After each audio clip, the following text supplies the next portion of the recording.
utukalo kile mugan wolonfila san ba fila ani mugan kelen an balimaw aw bisimila Mali Actu ka kunnafoni kɛnɛ kan.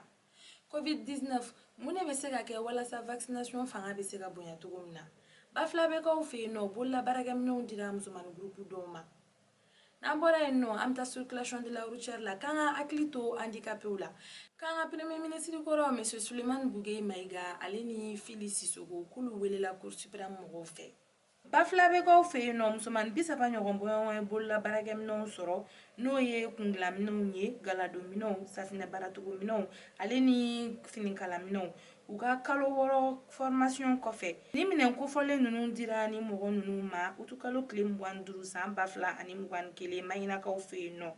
ONG Fadima ale ni u baarakɛɲɔgɔn tɔw de ka laɲini ye nin ye k'a ɲɛsin musomani minnu ma se ka kalan minnu si b'a ta san 14 ka taa bila san 18 na walasa sini ma u ka se k'u yɛrɛ dɛmɛ. N'an bɔra yen nɔ an bɛna Bamako COVID-19 la. COVAX mɔgɔw ka laɲini sababuya la Amerikikaw ye 151 200 doses o vaccin de Johnson & Johnson de bila ka na Mali la.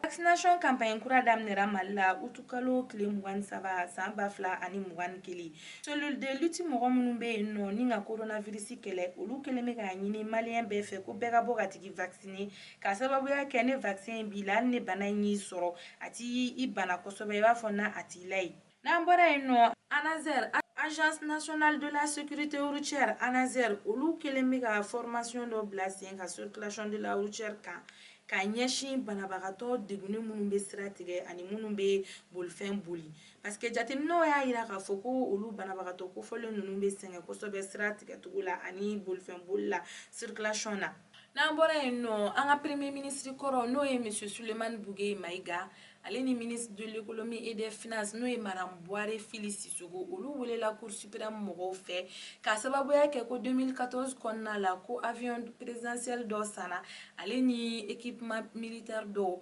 k'olu valeur bɛ taga jɔ 133 milliards de francs CFA la u ka se ka ɲɛfɔli kɛ o ko kan u lamɛnlen Cour suprême fɛ u y'u bila mandat de dépôt la fɔlɔ ɲɔni sɛgɛsɛgɛliw bɛ ban. An balimaw kunnafoni minnu tun b'an bolo bi ka da aw tulo kan o tun ye ninnu de ye a k'an bɛn wagati